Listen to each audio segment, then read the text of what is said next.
आप सभी का स्वागत है। आज जो महत्वपूर्ण बिंदु है वो है कि बजट को कैसे प्लान किया जाए। तो सबसे बड़ी प्रॉब्लम जो ये है कि जो हमारे पास पैसा अवेलेबल होता है और जो लोग बजट मांगते हैं, उसके बीच में अगर इम्बैलेंस होता है तो इश्यूज़ आते हैं। ये है कि यदि किसी को पैसा चाहिए और उसको पैसा मिल नहीं रहा है तो लिक्विडिटी की प्रॉब्लम होती है, कॉन्ट्रैक्टर काम नहीं कर पाते और अल्टीमेटली प्रोग्रेस में दिक्कत है।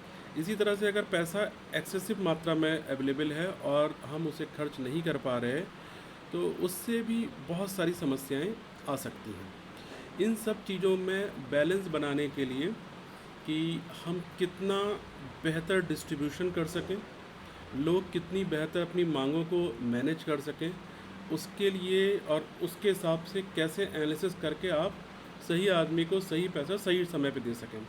इसके लिए बजट वाले सिस्टम में एक एनालिटिकल रिपोर्ट है जिसको देखा जा सकता है और लाभ लिया जा सकता है। और ये बजट वाले में जब आप जाएंगे जहाँ से आप बजट की बहुत सारी रिपोर्ट, वहाँ पे बजट इश्यूज़ करके है, इसको आप क्लिक कर लेंगे। तो अगर मैं ऊपर से चलूँ तो सबसे पहली है तो किस हेड के बारे में आप प्लान करना चाह रहे हैं वो हो जाता है। फिर मान लीजिए आपको पैसा बांटने का तरीका ये हो सकता है कि अगर मेरे पास सपोज़ कीजिए कि लोगों की डिमांड 500 है और मेरे पास 250 है, तो मैं क्या करूँगा कि सबको 50% पैसा दे दूँगा। तो यानी परफॉर्मेंस नहीं देखी और जो हमारे पास अवेलेबल था उसी रेशियो में दे दिया। लेकिन अगर मैं इसको इस तरह से करूँ कि मैं परफॉर्मेंस देखूँ, जिसकी परफॉर्मेंस कम है उसको मैं पैसा रोक के दूँ और जिसकी परफॉर्मेंस बेटर है उसको मैं ज़्यादा पैसा, क्योंकि पैसा मेरे पास वैसे ही कम अवेलेबल है, तो मैं उसका डिस्ट्रीब्यूशन परफॉर्मेंस के बेसिस पे करूँ। यदि मेरे पास पैसा बहुत ज़्यादा है जो डिमांड से, तो जाहिर सी बात है जिसकी जो भी डिमांड होगी उतना पैसा दिया जा सकता है।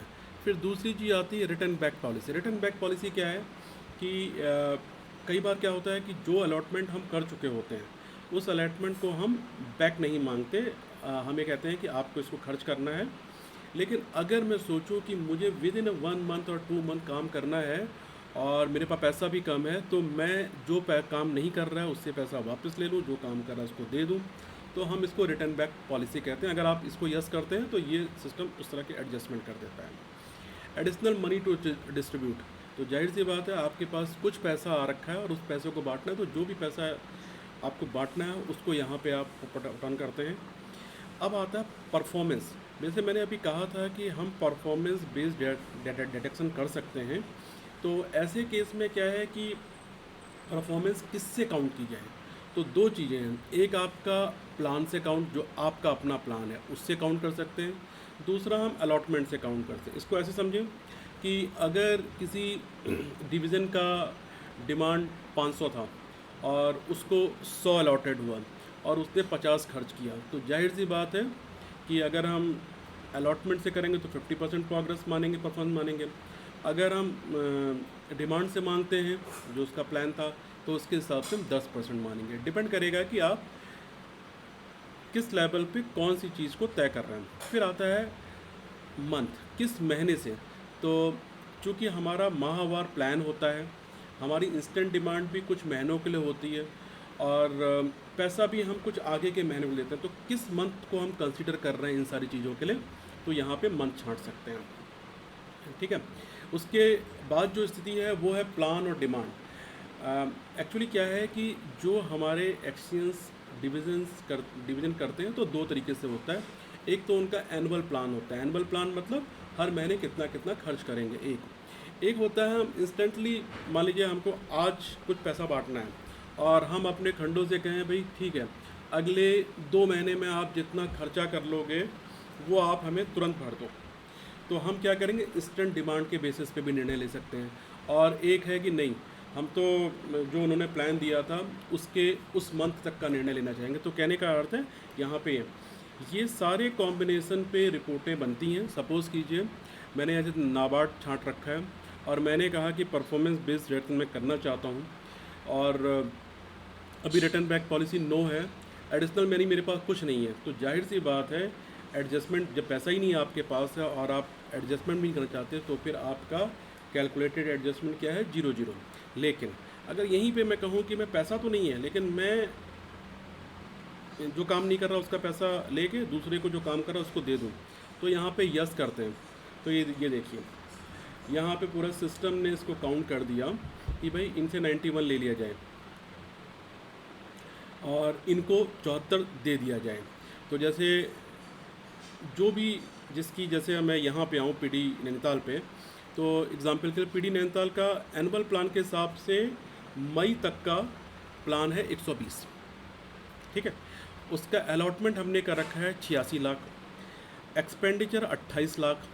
तो रिमेनिंग अलॉटमेंट मतलब जो पैसा खर्च हो गया उसका अलॉटमेंट कितना बचा है, अभी इनके पास 57 लाख बचा हुआ है। लेकिन कितना ही खर्चा कर सकते हैं, क्योंकि इनका प्लान 120 का है, तो खर्च कर सकते हैं 91 लाख। तो इनकी नीड क्या हुई, जाहिर सी बात है जो पैसा इनके पास बचा है और जो कैपेबिलिटी है उसका गैप, तो इनको 33 लाख रुपए और दें तो ये मई तक का अपना कर लेंगे। फिर है कि सरेंडर, जाहिर सी बात है इनका चूँकि इनको चाहिए तो सरेंडर में 0 आ गया। इनकी परफॉर्मेंस अलॉटमेंट पे 33% है और अपने प्लान पे 23% है। तो उसके हिसाब से सिस्टम ने जब एडजस्ट किया तो ये निकाल के आया कि 29 लाख इनको दे देना चाहिए, क्योंकि हमारे पास देखिए पैसा जो है वो सिस्टमेटिकली का कम है, ठीक है। तो पैसा कम क्या है, वो अगर जो हमारे लोग सरेंडर जिनसे हम ले सकते हैं वो 13 है, तो इसी 13 करोड़ को बांटना है और रिक्वायरमेंट क्या है 16 है, तो 13 को 16 में एडजस्ट करना है। तो इस सिस्टम की ब्यूटी ये है कि ये सारी चीज़ों को संज्ञान में लेके ये सारा का सारा एडजस्टमेंट करके लास्ट में उसने कर दिया कि सारा पैसा 0 हो गया। मतलब ये दशमलव के क्योंकि एक स्थान तक है तो 0.012 कुछ रहेगा, क्योंकि एग्जैक्ट नहीं मिल सकता। तो इस तरह से करके यहाँ पे निकल आया। अब यहीं पे हम कहें कि मुझे 300 मान ली 3 करोड़ मिल गया और मुझे वो बांटना है, तो मैं 300 लिखता हूँ। तो देखिए इसने वो 3 करोड़ बांट दिया लास्ट में, ठीक है। मैंने फिर कहा था दशमलव के स्थान तक की वो है, तो इस वजह से थोड़ा बहुत ऊपर नीचे रहेगा क्योंकि एग्जैक्ट नहीं बता सकता हूँ। अगर मैं कहूँ रिटर्न बैक पॉलिसी नहीं करता हूँ तो ये नो किया। तो नो करने के बाद उसने क्या किया, जो पैसा था 3 करोड़ उसी को बांट दिया, डिपेंड अपॉन किसकी क्या रिक्वायरमेंट थी। जैसे इस केस में पीडी नैनीताल को अगर 3 करोड़ में से 11 लाख मिलेगा। तो कहने का अर्थ है ये सिस्टम जो डिविजन्स हैं वो अगर अपनी बेहतर प्लानिंग करते हैं, हम चूँकि ऑनलाइन सिस्टम है तो हम डे टू डे ये कह सकते हैं कि भाई विद इन 3 डे आप अपना प्लान बता दो, हम एडजस्टमेंट कर देते हैं। तो ये सारी चीज़ें आसान करने के लिए है। बहुत सारे कैलकुलेशंस हैं इसके अंदर ऑन जो कि बहुत अगर हम रोज़ करेंगे तो शायद सिस्टमेटिकली पॉसिबल नहीं है।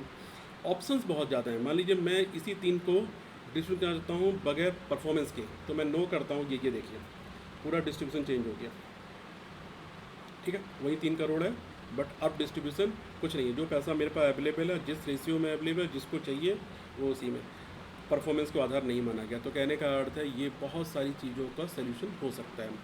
बहुत बहुत धन्यवाद। आप लोग इस सिस्टम को यूज़ कीजिए। अभी हो सकता है कि ये अभी स्टार्टिंग लेवल पे हो, कुछ कैलकुलेशन इश्यूज़ भी होंगे। अगर आपको लगता है कोई ऐसी इसमें सुधार हो सकता है, हम बेटरमेंट कर सकते हैं, तो आप मुझे अवश्य बताइएगा, हम इसको मिलके सॉल्व करेंगे। धन्यवाद बहुत बहुत।